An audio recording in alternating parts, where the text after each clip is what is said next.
I but call your name, will you quell the fear inside and never be the same? Will you use the faith you found to reshape the world around? Through my sight and touch and sound, in you and you in me. Lord, do summons echoes true when you but call my name. Let me turn and follow you and never be the same. In your company I'll go, where your love and footsteps show. Thus I'll move and live and grow in you and you in me. So today we are talking about disability awareness, and it's in March. It's actually Disability Awareness Month. And so I am here at My Own Place, Inc. with Executive Director Kim Scott, and we are here to help churches figure out how is the best way to walk alongside people with intellectual and developmental disabilities. And so, Kim, one of the things that I want to ask you is, what advice do you have for churches to include people with intellectual and developmental disabilities in their congregations? First of all, I'd like to say thank you for giving me this opportunity to meet with you today and to hopefully impart some information that you can take home with you to share with others about accepting people for who they are, where they are, and making reasonable accommodations based on what their needs are.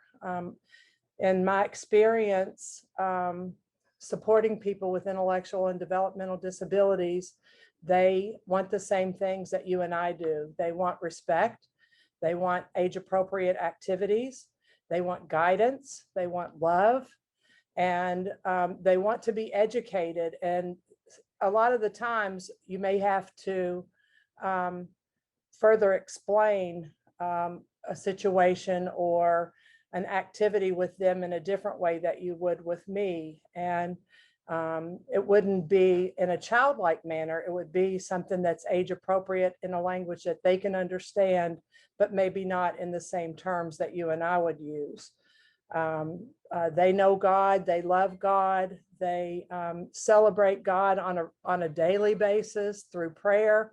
Their acceptance has taught me a lot to be able to accept people for who they are, where they are, no matter what their color is, no matter what their size is, no matter what their race is, no matter what their abilities are.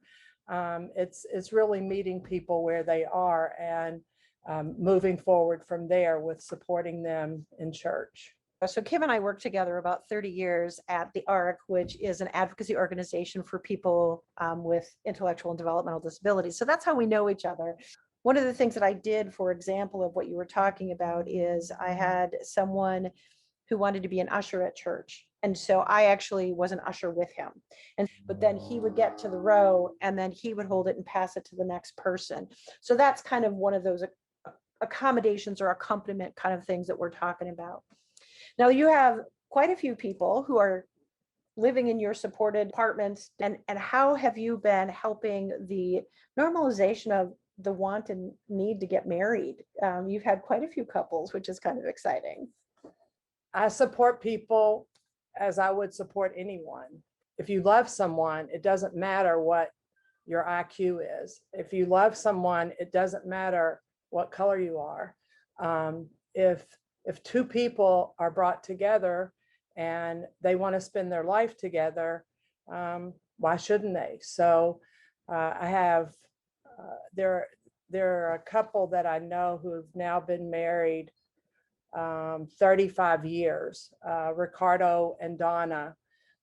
Thornton, and they lived in an institution called Forest Haven. And there were so many naysayers when they got married that said, oh, because they have an intellectual disability, because, you know, they can't do that. They need staff to help them. They still have staff helping them. They're grandparents now. They're retired now. They have a wonderful life. They have 3 grandchildren, and their son, Ricky, is married. So here's a success story. Recently, 5 years ago, a couple reconnected. They met at Forest Haven, which was the institution where people were placed when they needed supports, lost touch because they moved out into the community and didn't see each other for years, and then reconnected back at the Ark years later. And then when the Ark changed their direction and to doing advocacy only work, they lost touch again, and ended up seeing each other at a senior center and knew that they wanted to get married. So like us, many of us, we had high school sweethearts. We disconnected and reconnected, and that's exactly what happened here. And on February 14th, they celebrated their 5th year wedding anniversary. Molly has been working with Arlene and Ricky for the last year. Yeah. And they will be marrying on May 22nd. Yeah. So they are so excited. And it's not just about the dress and the tux, although that's very important here. They have to have the dress and the tux with tails. But we're so excited. And the community has come together in support of them. We have vendors that love their story. So they're donating tables and chairs. They're donating tents. We have people who are caterers who are going to cater their food. So this was, this is amazing how it's all worked out. But the community has embraced their love and are willing to help them. They don't have a lot of money. Everybody's pulling together to make their dream come true.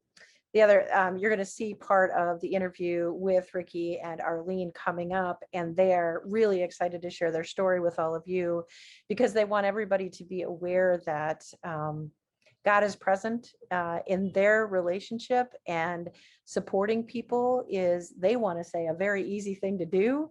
And they just say, hey, Jesus loves us all. So I just think they're so inspiring.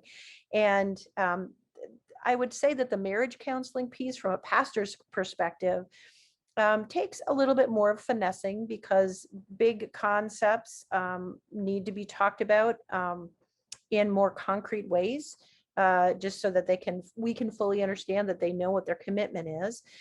Conversations about being very direct about, are you going to have your own bedroom? Are you going to share your bedroom? What are your expectations of intimacy? What does that look like? Have you been intimate? And those conversations are really important, because if they have not had those kind of relationships, we need to guide them so that they know how to be a couple that is actually sensitive to each other's needs. And if you haven't experienced that, you have to just start from the beginning with these caring conversations. But the beautiful thing is they're the ones that always say, oh, it's time for us to pray, because we need to ask God into this message. And so what I find just really inspiring about them is just the way that they support each other. And Ricky has a twin brother, Ron, that he's living with now, and they got separated as well, and then kind of came back together and chose to live together.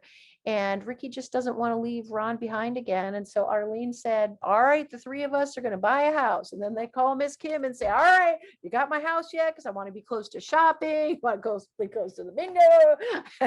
And just really excited about those pieces. I am Pastor Molly Haggerty, and I am here with a couple that I will be marrying hopefully in May, right? Yeah, May 15th. May the 15th, hopefully, provided that COVID-19 cooperates, right? right? Yeah. So before we get started, I wanted to first I'm going to introduce Arlene, and she's going to show us some of the really cool things she does during the day Okay. to keep busy, and she's starting her own business. Is that right? Yes. All right. So what do you have in your hand there, Arlene? A crow that made. Great. And so how do you make that?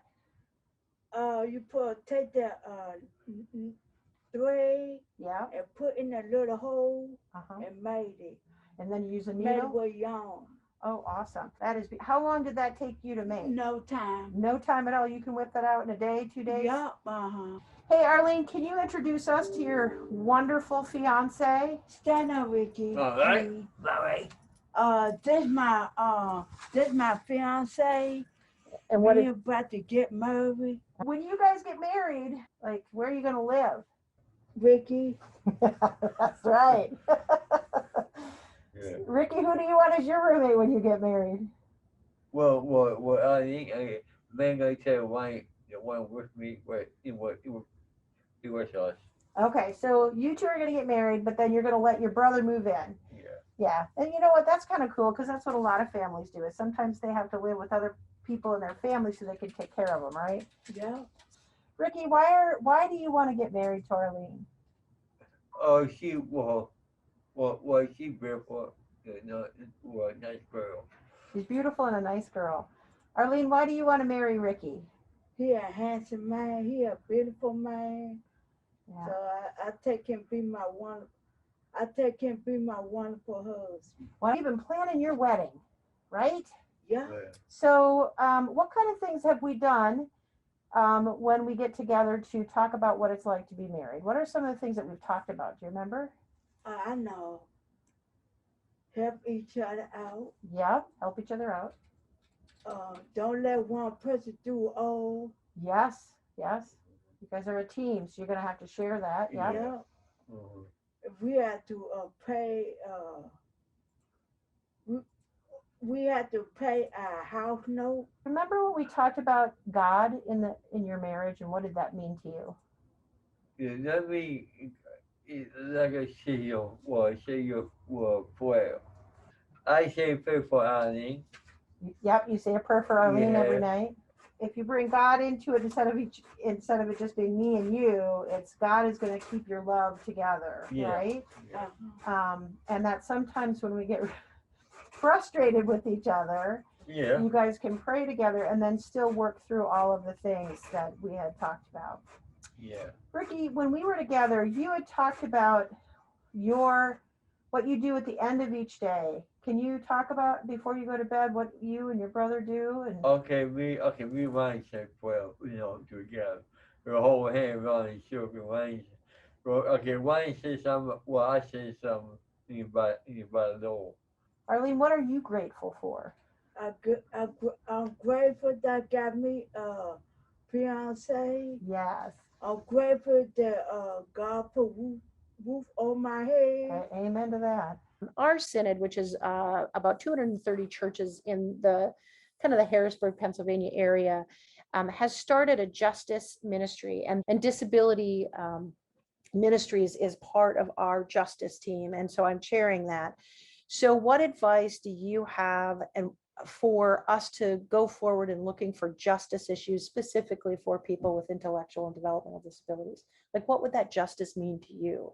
I think what's important is that we remember that we are all equal, that God created us all as one, and people are provided with, the support that they need, that they're not discriminated against, that reasonable accommodations are made, and that acceptance evident. People are not asking for churches or communities to take care of them. They want to take care of themselves. They are capable of taking care of themselves, but they have to be given an opportunity. So you go in with open arms, with an open heart, and an open mind to be able to make the necessary accommodations to meet them where they are.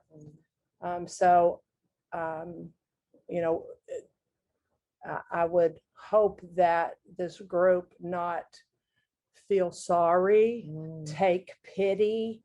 Oh, they're not looking for that. They're looking for the same things we are, and they want to grow. They want to be respected, and they want the same opportunities as anyone else. So Ron, we're talking about people with intellectual and developmental disabilities living the same kind of lives as everyone else. What advice could you give to places of worship to support people, to include them? Pretty simple, to consider them the same way you consider everybody else. Awesome. Having the same human flaws, having the same strengths, wanting the same things, needing the same things, up to and including intimacy and love.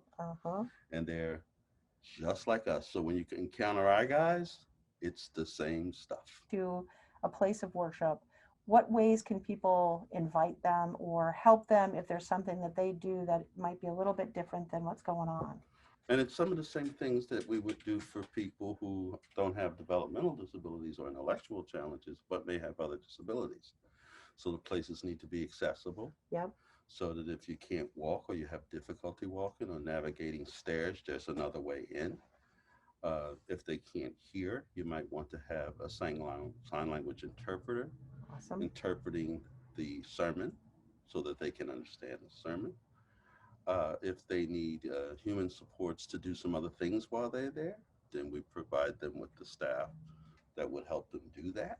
Awesome. So it's a matter of tailoring what you have to those specific kinds of needs. Even though churches are exempt from the ADA, the American with Disabilities Act, for accessibility, I think it's really important that we do stewardship to ensure that there is a physical space for people to be able to worship, including, can they get to the lectern? Or do we move the lectern on the ground floor so that people can actually be sitting in a wheelchair, a walker, or if they can't manage steps because of their mobility? Do you have spaces where people who are using chairs as their mobility, sitting next to chairs? So it's not just like a section of lining people up in wheelchairs. How are you and where are you putting them in different places within the sanctuary space so that you're not highlighting I have a disability. Right. All the people with wheelchairs come to the front. Right. We want to be integrated here. So can you take something off of the side or that kind of thing so that Yeah. people feel like maybe they're not front pew sitters like the rest of us Lutherans. And so they will have a space and a place with everyone else. And there are also, I think, some sensitivities. There are some people that might have some sensory pieces where they might be, we would call self-stimming, like they might be moving or making noises. How do we accept them in those pieces and help make accommodations with the people that support them so that they're not disrupting us? But how do we include some of those pieces in our liturgy or in our conversations and kind of allow those times, like, maybe helping invite them during the songs. This would be a good time for you to be able to move and hum and shake.